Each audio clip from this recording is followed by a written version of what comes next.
বলেন সুবহানাল্লাহ।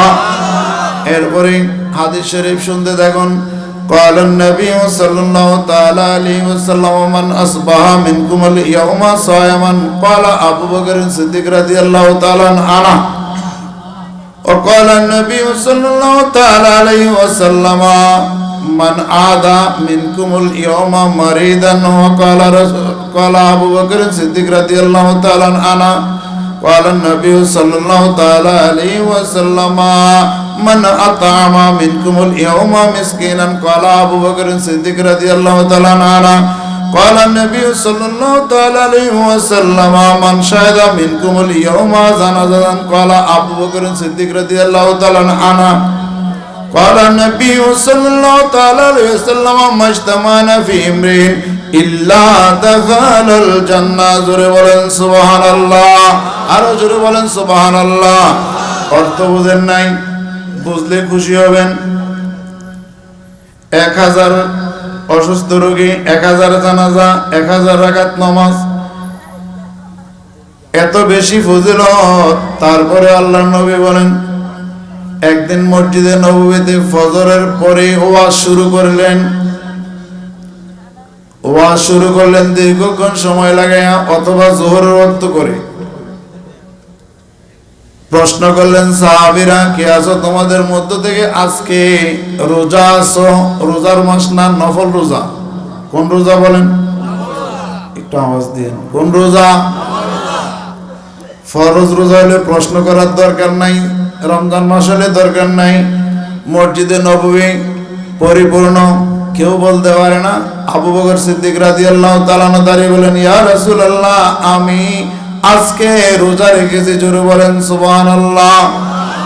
ওয়াজ চলতেছে, একটু ফাঁকে আবার বললেন, আজকের দিনে কে আছো যে একটা অসুস্থ রোগীকে সেবা দিয়ে আসছো?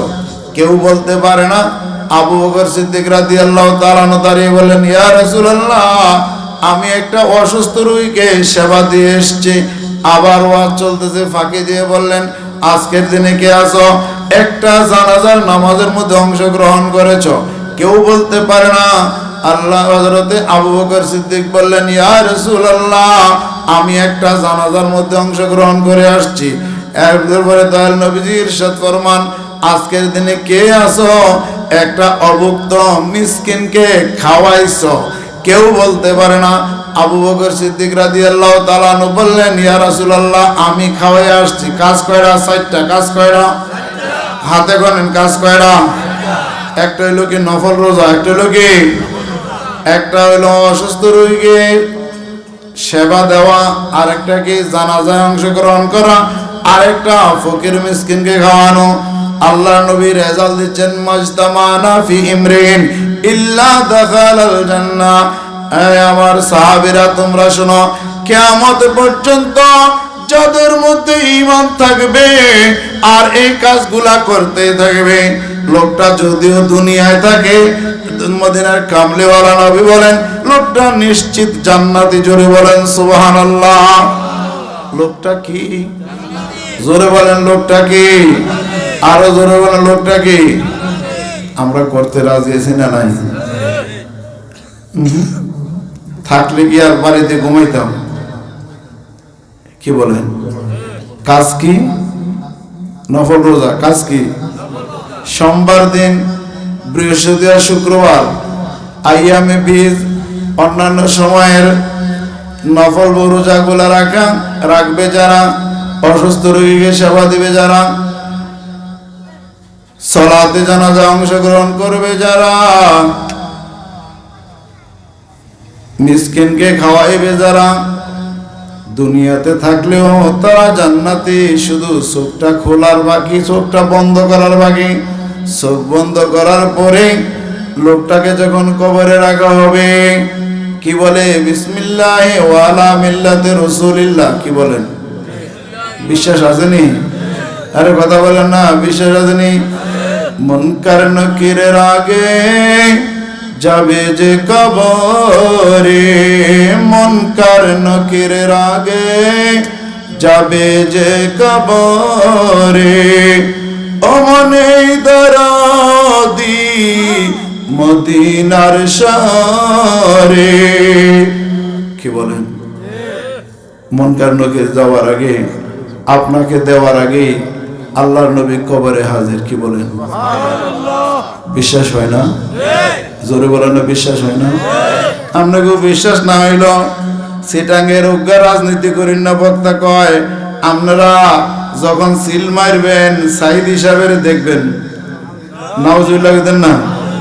আমরা মিলাদের সময় যদি আমরা খেয়াল করি আমগরে কয় মুশরিক, তারা এই কথা কইলে আর মুশরিক হয় না। কথা বুঝছেন না? আপনারা কি ডরান নাকি? ভয় পান আপনারা কথা বলতে? এগুলো প্রমাণ আছে তো। তাদের এই বক্তব্যগুলো আমাদের জন্য দ্বার খুলে দিয়েছে। আমরা তো অন্ধকার জগতে থাকতে চাই, আসলে আলোতে আসতে চাইলে ওরা কিন্তু পার পাওয়ার কোনো সুযোগ নাই। গৃহস্থ সজাগ হলে চুরি করতে পারেনি, এটা কথা বলে না। গৃহস্থ সজাগ থাকলে চুরি করার সুযোগ পায় না। আল্লাহ বুঝবার তৌফিক দান করো। তো হাজিরিন, খবরে দেওয়ার আগে কে যাবে? দয়াল নবী বলেন না, কে যাবে? আপনি দিবেন, আগে যদি না যায় কার হাতে দিবেন? সুবহানাল্লাহ বলবেন না? জোরে বলেন না, আরো জোরে বলেন। বাস দেওয়ার সাথে সাথে মুনকার নকির আসবে, প্রশ্ন করবে। যখন বলবে এই দুনিয়াতে যারা নবীর উপরে দরুদ সালাম বেশি করে পড়ছে, নবী বলে আমি তারে চিনি। এখন মুনকার নকির যখন প্রশ্ন করে মা কুনতা তাকুলু ফি হাক্কি হাযার রাসূলিল্লাযী বুইসা বিকুম, এই লোকটাকে চিনো কিনা? দয়াল নবী বলে রাখো, সে চিনা লাগবে না, আমি তাকে চিনি। জোরে বলে না সুবহানাল্লাহ। আমি তাকে চিনি। এই কথা বলার সাথে সাথে আওয়াজ আসবে আফরিশু মিনাল জান্নাতে ওয়ালবিসু মিনাল জান্নাতে আফতালাউ বাবান ইলাল জান্নাতে নাম কানামাদিল আরুজ। বেহেশতের একটা বিছানা দাও, বেহেশতের একটা পোশাক দাও, বেহেশতের দরজা খুলে দাও। এই লোকটারে ঘুম পাড়াইয়া দাও। নব দুলহান বাসর রাতে যেমনি ভাবে ঘুমায় এমনি ভাবে তারে ঘুম পাড়াইয়া দাও। ইসরাফিল যখন দ্বিতীয়বার সিংহা ফুৎকার দিবে, দয়াল নবীজি ইরশাদ ফরমান তাকে আমি কবর থেকে হাসরের মাঠে নিয়ে যাব। জোরে বলেন সুবহানাল্লাহ। ঘুম ভাঙাইব কে? আমাদের নবী না? ঘুম ভাঙাইবে কে? ইসরাফিলের দ্বিতীয়বার সিংহা ফুৎকার দিলে ঘুম ভাঙাইবে আমাদের নবী। আল্লাহ আমাদেরকে বুঝবার তৌফিক দান করুন। আসুন তারে নবী জানা ইয়া নবী সালাম আলাইকা ইয়া রাসূলুল্লাহ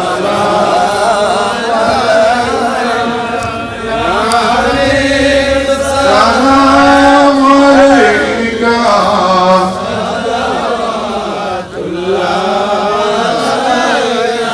হাজরিন, ছেলেরা পাগড়ি পাক সুন্দরভাবে, আপনারা খুশি না?